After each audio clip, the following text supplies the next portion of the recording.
Hi friends, continue to the topic Wings of Fire and Autobiography of Apj Abdul Kalam. At Tireless, I was involved with a pocket preparation activities, payload assembly, testing and evaluation besides building subsystems like payloads, housings and detonable nose cones. Working with the nose cones led me as a natural consequences into the field of composite materials. It is interesting to know that the bow found during the archaeological exhibitions at different sites in the country reveals the Indian used competitive bows made of wood, snows and horns as early as the 12th century, at least 500 years before. Such bows were made in medieval Europe. The versatility of the composite in the sense they possess very desirable structures, thermal, electrical, chemical and the mechanical properties fascinated me.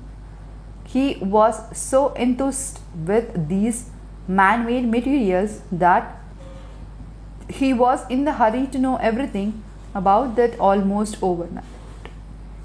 He used to read up everything available on the repeated topics.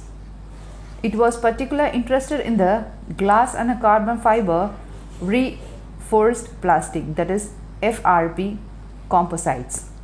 An FRP composite is composed of an inorganic fiber owed to a matrix that encloses it and gives the components its bulk form. In February 1969, Prime Minister Indira Gandhi visited Tumba to decide TERLS to International Space Science Community. On this occasion, she commissioned the country's first filament winding machine in his laboratory. This even though in his team, which included Dr. Satya, P.N. Subramaniam, M.N. Satyanarayana, the great satisfaction on. They made a high strengthened glass cloth laminated to build non-magnetical payloads housing and flew them in 2 stages sounding rockets. He also wounded and test flew rockets motor casing of up to 36 mm diameter. Slowly but surely 2 Indian rockets were born at Tumba. They were Christine, Rohini and Menaka after the 2 mythological dancers in the court of Indra, the king of the sky. The Indian payloads no longer need to be launched by the French rockets. Could this have been done but for the most atmosphere of the trust and commitment with Professor Sarabhai he created at INCOSPAR. He brought it into use each person's knowledge and skills. He made even every man feels directly involved in problem solving.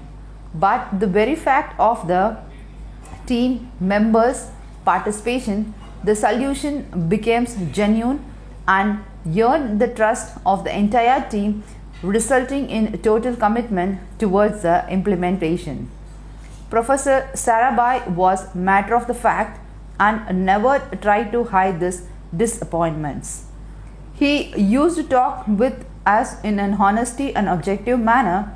Sometimes I found him making the things look more positive than they actually were, and them charming us by his most magical powers of persuasion. When we were at the drawing boards, we would bring some from the developed world for a technical collaboration. That was his subtle way of challenging each one of us to stretch our capabilities. At the same time, even if he failed to meet certain objectives, he would praise whatever we have accomplished. Whenever we found any one of us doing over his head and attempting a task which he did not have the capacity or skill, Professor Sarabhai would reassign the activity in such a way so as to the lower pressure and permit better quality work to be performed. But by the time the first Rohini 75 rocket was launched from Tulsa on 20th November 1967, almost each one of us was in his own groove. Early next year, Professor Sarabhai wanted to see him urgently in Delhi, but now he was astonished to Professor Sarabhai's working methods. He was always full of enthusiasm and optimism. In such a state of mind, sudden flashes of inspiration were almost natural. On reaching Delhi, he contacted Professor Sarabhai security for an appointment and was asked to meet him by 3:30 a.m. at a hotel Ashoka. Delhi being a slightly unaffair place with an unfriendly climate for someone like him, contrasted to the warm and humid climate of the South India, he decided to wait in the hotel lounge after finishing his dinner. He has always been a religious person in the sense that maintains a working partnership with God. He was aware that the best work required more ability that he possessed, and therefore he needed help that only God could give him.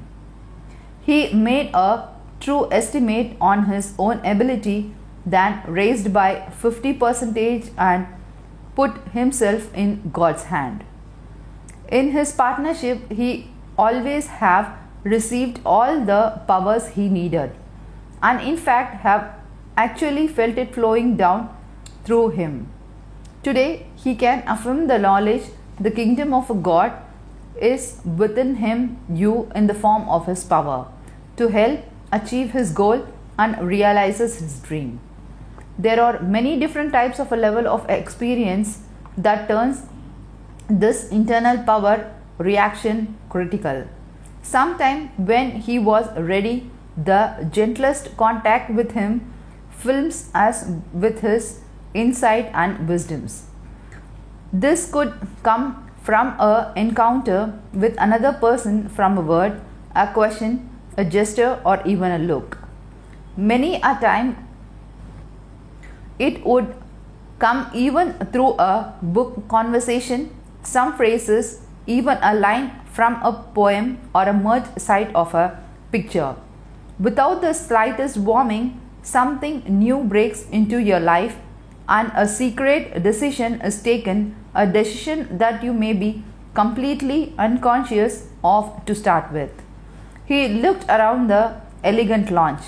Somebody had left a book on a nearby sofa. As if to fill the small hours of the cold night with some warm thoughts, he picked up the book and started browsing. He must have turned only a few pages of the book, about which he do not remember a thing today. It was some popular book related to the business management, and it was not really reading it, only skimming over the paragraph and turning pages.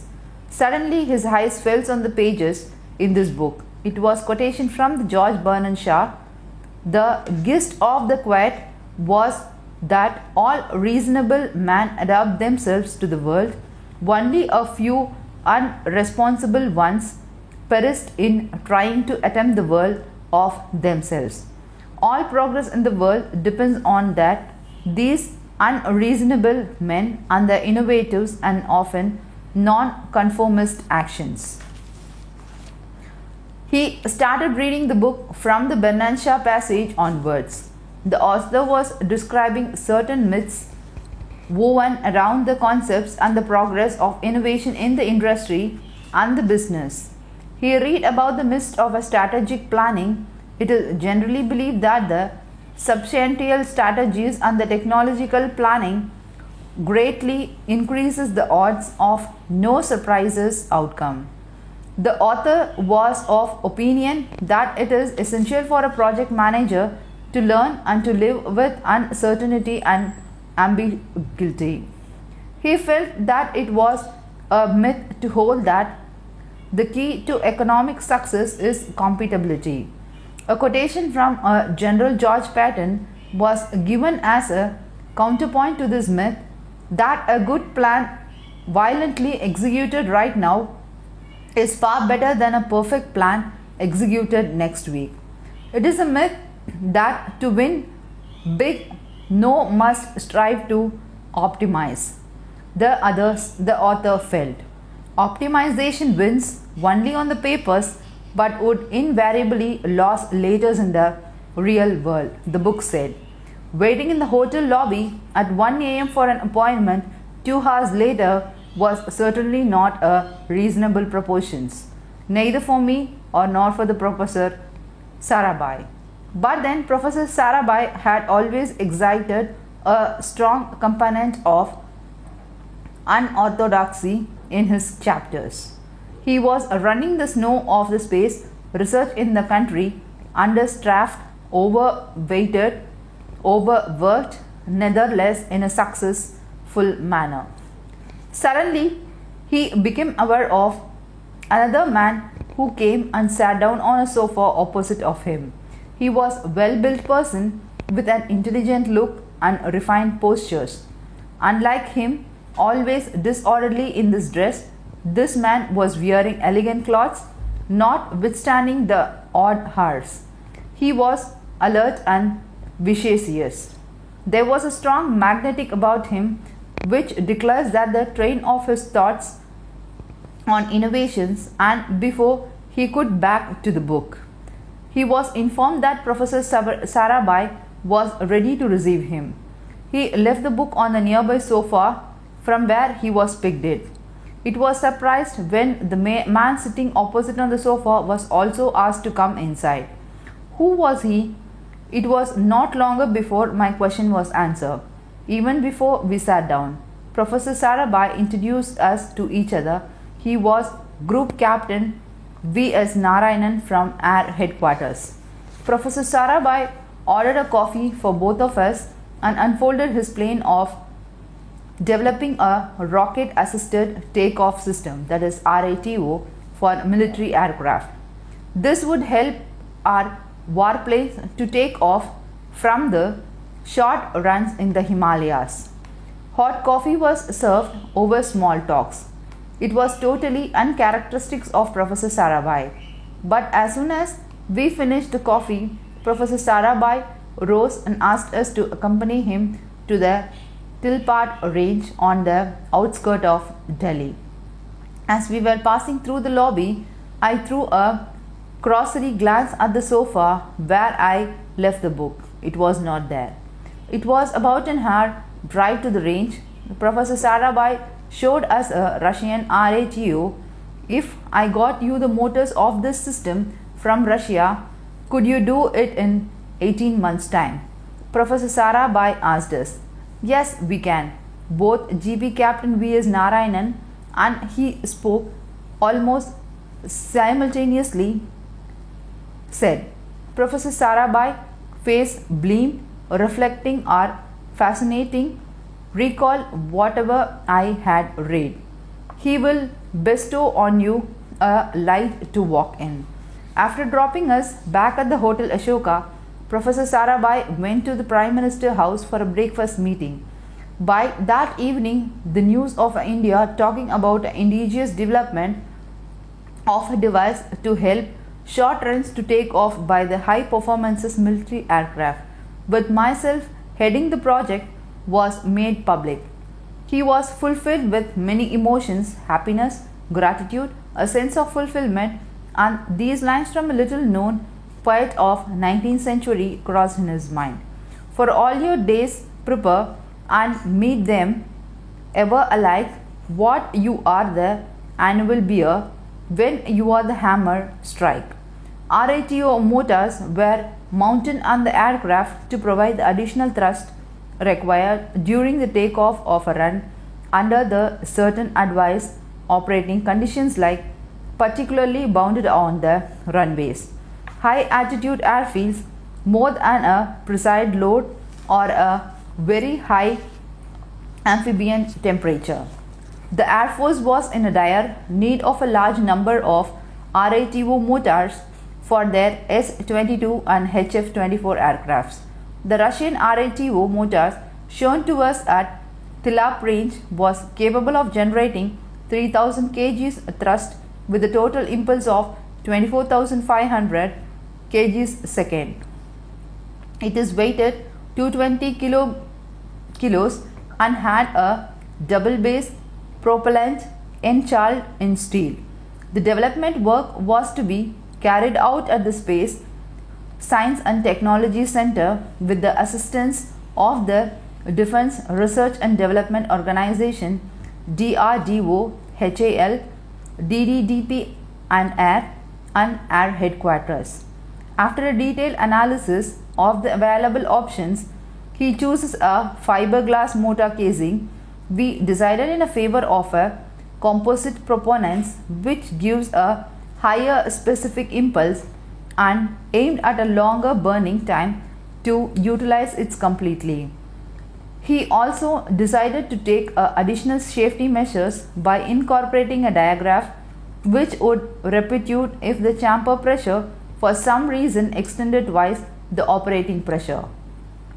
Two significant developments occurred during the work on RATO. The first was release of a 10-year profile for a space research in the country prepared by Professor Sarabhai. This profile was not merely an activity plan laid down by the Topman Office team to complete with it. It was a theme paper meant for open discussions to be later transformed into a program. In fact, he found it was the romantic manifestation of a person deeply in love with the space research program in his country. The plan mainly centered around the early ideas which has been born at INCOS-PAR. It included the utilization of satellites for televisions and development educations, meteorological observations and remote sensing for management of natural resources. To this, he had been added the development and launches of the satellite launch vehicles. The active international corporation dominance in the early years was virtually eased out in its plan, and emphasis was on self-reliance and technologies. The plan talked about the realization of a SLV for injections lightweight satellites into a lower Earth orbit, upgrading of India satellites from the laboratory mode to the space entities, and develop of a wide range of spacecraft subsystems like the apogee and the boosters motors, monuments wheels and a solar planet deployments mechanism. It is also promised a wide range of technological spin-offs like the Gryos, promised a wide range of technical spin-offs like the Gryos, various type of tardiness, telemetries, additives and the polymers for non-space applications. Over and above, there was a dream of an adequate infrastructures. Over and above, there was a dream for an adequate interference that would be capable of supporting R&D in a variety of engineering and scientific disciplines. The second development was the formation of a missile panel in the Ministry of the Defense. Both Narayana and I were inducted as members. The idea of making missiles in our own country was excited, and when spent hours on end studying the missiles of various advanced countries. The distinction between a tactical missile and a strategical missile is often a fine one. Generally, by the statistic, it is understood that the missile will fly thousands of kilometers, however, in warfare.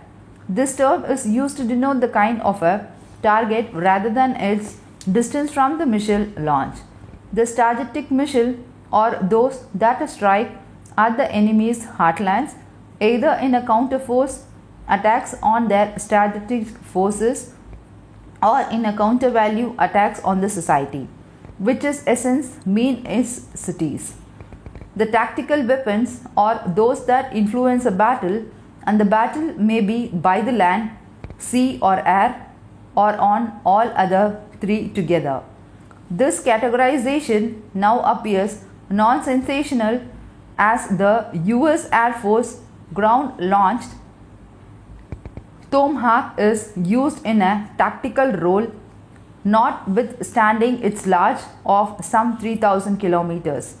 In those days, however, strategic missiles were synonymous with intermediate range ballistic missiles, that is RMBMs, with a range in an order of 1,500 nautical miles or 2,780 kilometers, and intercontinental ballistic missiles ICBMs with the capability of going even further.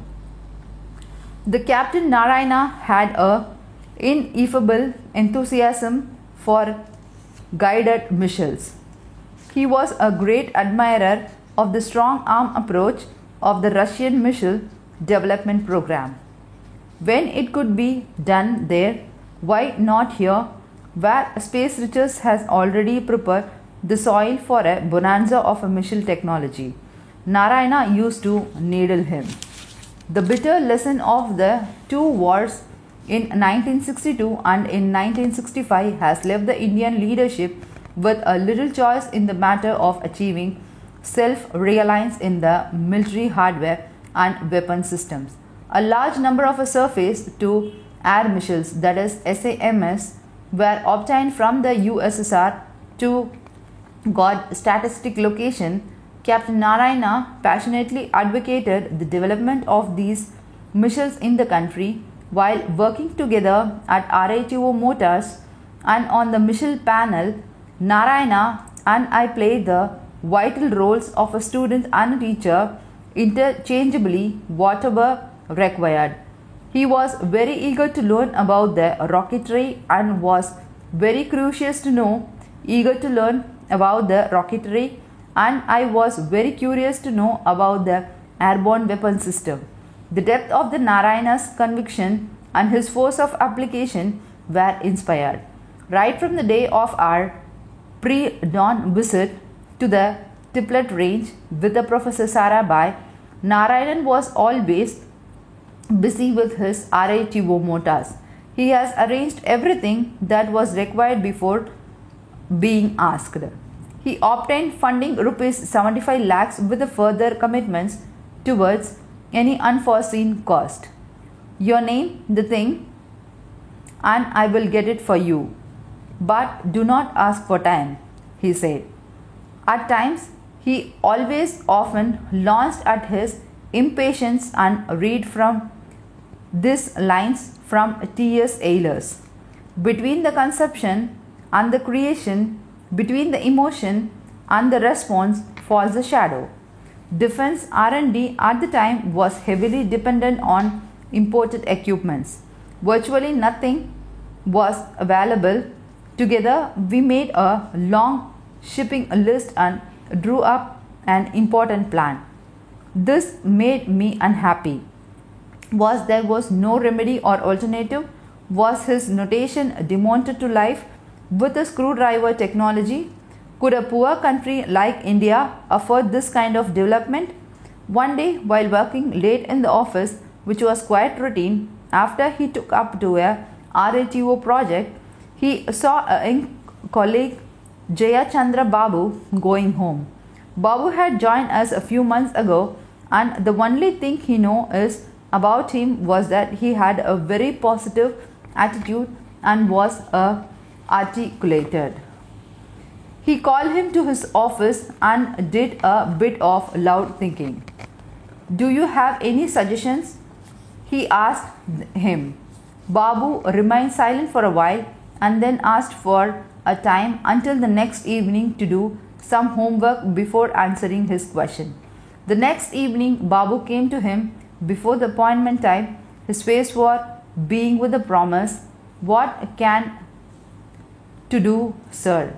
The RATO system can be made with imports. The only hurdle is that inherent inelasticity in the approach of the organization toward the procurement and the subcontracting which would be the two major thrust area to avoid contraction, which would be the two major thrust areas to avoid imports. He gave me 7 points, or rather asked for 7 liberties. Financial approval by a single person instead of an entire heredity. Air traveler for all on the work irrespective to the entitlement, accountability to only one person, lifting of a good by air cargo, subcontracting to the private sector, placement of an orders on the basis of a technical comparison, and expenditures accounting procedures.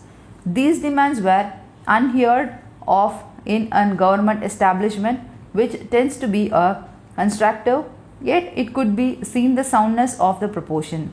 The RATO projects was a new game, and there was nothing wrong if it was being played with a new set of rules. He weighted all the pros and cons of Babu's suggestions for a whole night and finally decided to present them to Professor Sarabhai. Hearing his plea for the administration, liberalization, and seeing the merits behind it, Professor Sarabhai approved the proposal without a second thought. Through his suggestions, Babu has highlighted the importance of the business acumen in the developments work in with the high shakes. To make things so faster with exciting work parameters, you have to pump into more people, more materials, and more money. If you can't do that, change your parameters. Intensive business man that he was. Babu did not remain long with us and left ISRO for greener pastures in Nigeria. I could never forget the common sense of a Babu in financial dealings. He had adopted a compositive structures for the RATO motors casing using filaments, fiber, glass, XOP. We had also gone in for a high energy composite propellant and an even based ignition and a jettisoning systems in real time. A canted nozzle was designed to reflect the jet away from the aircraft. We conducted the first static test of RATO in 12 months of the project initiation. Within the next 4 months, we conducted 64 statistic tests. We had been just about 20 engineers working on a project. The future satellite launches vehicle SLV has also been convinced by this time. Recognizing the immense social economic benefits of a space technology, Professor Sarabhai decided in 1969 to go full stream ahead with the task of establishing ingenious capability in building and launching own satellite. He personally participated in an aerial survey of the East Coast for a possible site for launching satellite, launch vehicle and a larger rockets. Professor Sarabhai was concentrating on the East Coast in order to let the launch vehicles take full advantage of the Earth west to east rotate. He finally selected the Sriharikota Island, 100 kilometers north of Madras, now called as Chennai, and thus the SAR rocket launch station was born. The crescent-shaped island has a maximum width of 8 kilometers and lies along the coastline. The island is as big as a Madras city, the Bakim Canal and the Pulicat Lake from its western boundary. In 1968, we have formed the Indian Rocket Society. Soon after that, INCOS PAR was reconstituted as an advisory body under the Indian National Science Academy, that is INSA, and the Indian Space Research Center ISRO was created under the Department of Atomic Energy DAE to conduct a space research in the country. But this time Professor Sarabhai has already handpicked a team to give him his dream of an Indian's Slv. He considered himself fortunate to have chosen to be a project leader. Professor Sarabhai gave him an additional responsibility of designing the fourth stage of Slv. Dr. V.R. Gaugarir, M.R. Kurup, and A.E. Muthanayagam were given the task of designing the other three stages. What made Professor Sarabhai pick a new office from his great mission? One reason seemed to be our professional backgrounds. Dr. Goikar was doing outstanding work in the field of components propellants. Mr. Kurup had established an excellent laboratory of propagand, propulations and polythenics. Muthanayagam had proved himself in the field of high energy propellants. The fourth stage was to be composite structure and call a large number of innovation in fabric technologies. Perhaps that was why was bought in. He laid the foundation of a stage 4 on two rocks: sensible approximation and unaware supports. He has always considered the price of a perfection prohibitive and allowed mistakes as a part of a learning process. He preferred a dash of daring and persistence to the perfection. He always supported learning on the part of the team members by paying vigilant attention to each of their attempts, they successful or unsuccessful. In his group, progress was recognized and reinforced at every tiny steps. Although they have proved access to all the information that his co-workers in the stage 4 needed, he found he could not spend enough time to be useful facilitator and a source of support. He wondered if there was something wrong with the way in which he managed his time. At this stage, Professor Sarabhai brought a French visitor to our work center to point out the problem to him. This gentleman was a Professor Curin, president of CNES, that is Central Nation de Edulous Spectacles, our counterpart in France. They were then developing the demand launch vehicles. Professor Kurian was throughout the professionals. Together, Professor Sarabhai and Professor Kurian helped him to set a target, while they discussed the means by which it couldn't reach it. They also cautioned him about the possibilities of the failure. While he arrived at a better awareness of a stage 4 problem through the supportive counseling of Professor Kurian, Professor Sarabhai catalytic invention led Professor Kurian to interrupt his own progress in the Diamond program. Professor Kurian advised Professor Sarabhai to reveal me on all his minor jobs which pose little challenges and to give him a more opportunity for achievements.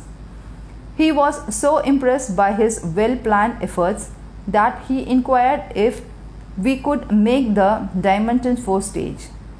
He recalled how this brought a subtle smile to Professor Sarabhai's face. As a matter of fact, the demanded and SLV's airframes were incompatible. The diameters were quite different, and to attain the interchangeability, some radical innovations were required. He wondered where should he start. He decided to look around for a solution among his own colleagues. He used to be very careful, observe his colleagues to see if their daily routine reflected the desire to constant experiments. He also started asking and listening to anyone who showed the slightly promise. Some of his friends cautioned him about what they termed as his native.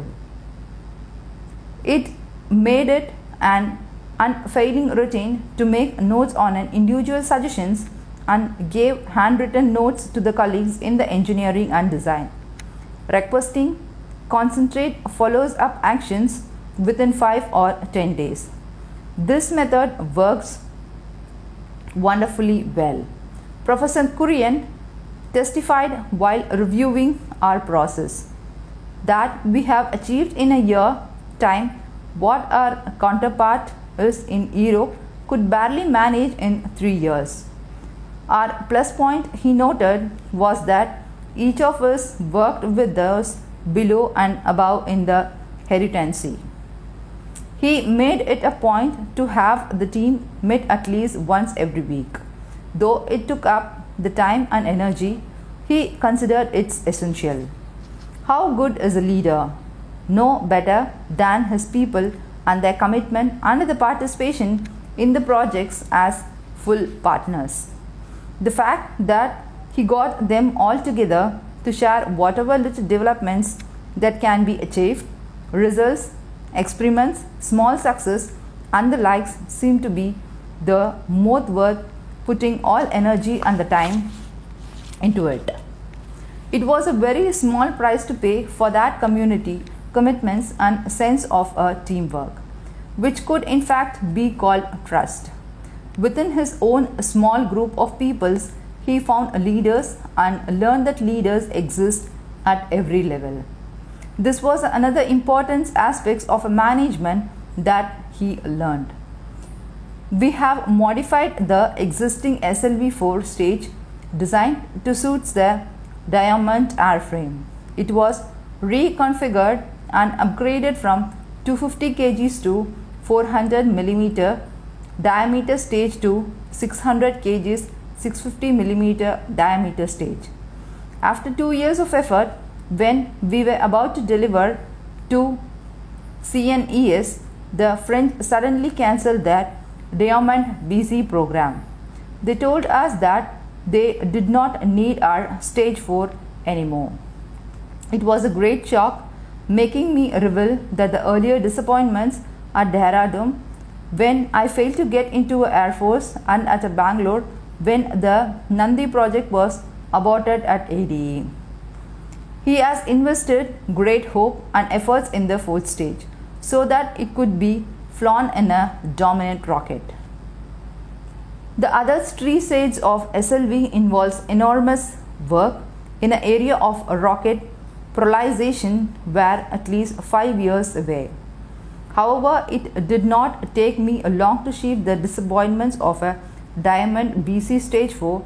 After all, he had through that enjoyed working on this project. In the time, RATO filled the vacuum created in him by the Diamond B.Sc stage.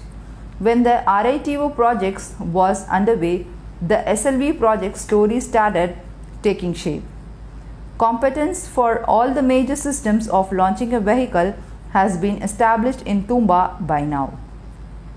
Through the outstanding efforts, Vasant Gauhari, Mr. Kurup and Muthu Narayanam prepared Teslas for a big leap in the rocketry.